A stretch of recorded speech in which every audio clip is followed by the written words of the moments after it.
Have you ever wondered what the most valuable Beatles record is? Well, look no further. This Yesterday and Today vinyl LP record recently sold for $15,099. This is also known as the Butcher record. The reason being is because of the cover art. It was released in 1966 and it shows the group in white butcher coats with a snickering, almost murderous look on their face. It shows them draped in slabs of raw meat and cigarette-burned doll parts. Why they would choose this photo is beyond bizarre. Regardless, it remains the most sought-after Beatles record in existence. Let's take a look at another ridiculous Beatles sale. This time we have Please Please Me. It is a stereo first gold and black first pressing Angus McBean credit vinyl record. It is believed to have copies of less than 600. It was released by Parlophone on April 26, 1963. The way you can denote the first pressing is because of the black label and the gold print, along with the stereo banner printed below the Parlophone logo. This copy was in near mint condition, representing an excellent investment for the right Beatles collector. It was located in Wakefield, UK. The seller does not accept returns,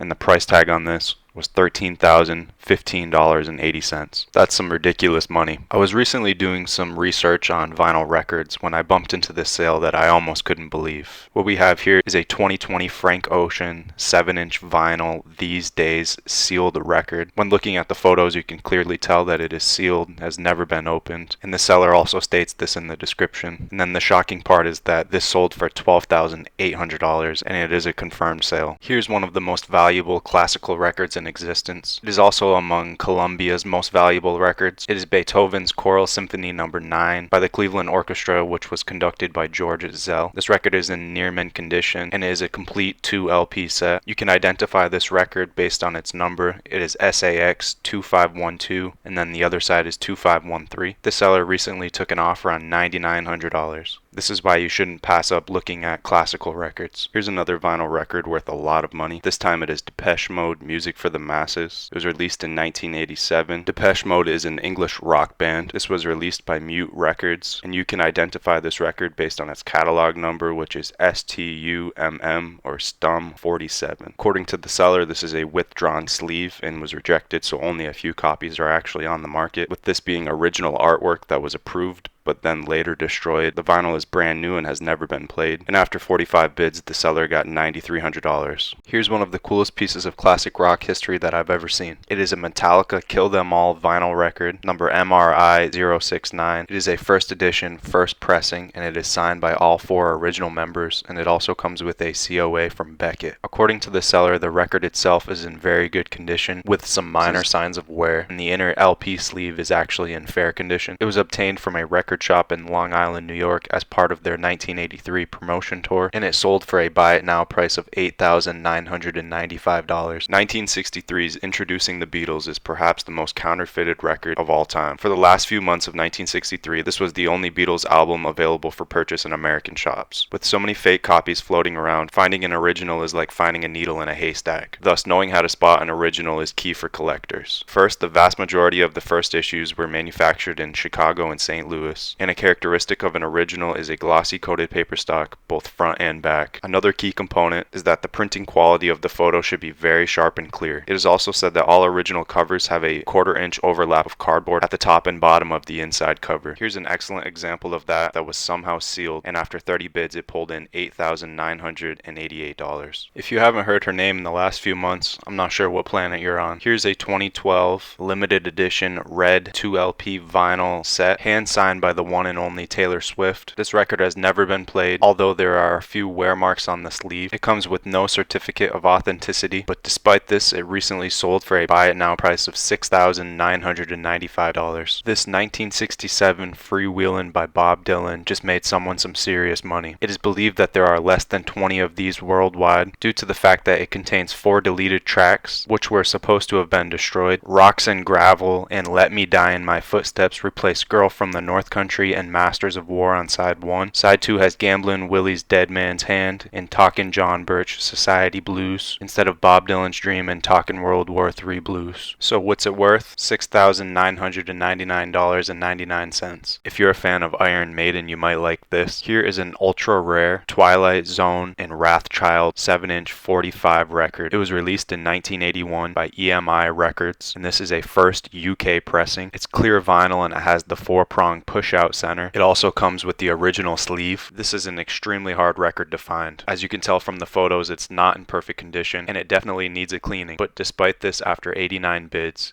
the seller got $6,766.66. For all you grunge fans out there, here's one of the most important 45 records of all time, being that it was Nirvana's first official single. If you didn't know, Love Buzz is actually a cover of a song by the Dutch rock band Shocking Blue, and it actually didn't make the charts in 1967. On the other side is Big Cheese, which was known to be among the favorites of Chad Channing, the band's drummer, from 1988 to 1990. It's extremely rare to find this record in any condition, so since this one was near mint, it is not surprising to see that it sold for $6,600. Here's a holy grail lot for Motley Crue fans. It contains an original signed copy of the band's very first single, with Stick to Your Guns on one side and Toast of the Town on the other. It was signed by all original members in the 1980s. This lot also contains a factory sealed copy of Too Fast for Love, another sealed copy of the white label promo Merry Go Round single, a Canadian copy of Too Fast for Love, and the seller is also including 3 rare Motley Crue 1981 newspaper advertisements. The factory sealed albums have been in storage for over 40 years, and the seller claims that the Stick to Your Guns single has a slight scratch on it, but it does not affect play. So what's it worth? Well, the seller took an offer on $6,500. Here's a sale on a modern soul record that I found absolutely fascinating. Released in 1982, this is If You Can't Tell Me Something Good and Take This Love by the musical ensemble The Mark IV. Now you can find these single-sided records that only contain If You Can't Tell Me Something Good for about $30 or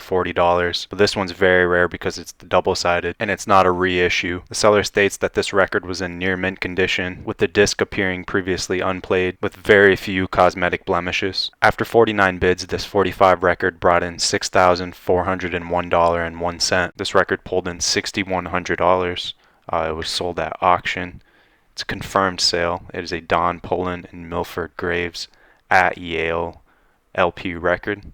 Let's take a look at it here. It's a hand-painted cover and back. This would be a jazz record, and it was recorded live at Yale. This is an original pressing. It's in very good condition with very few superficial marks on the B-side. The seller claims that it has slight edge warp and faint spindle marks on the labels. This is just one of many records that is pulling in thousands and thousands of dollars.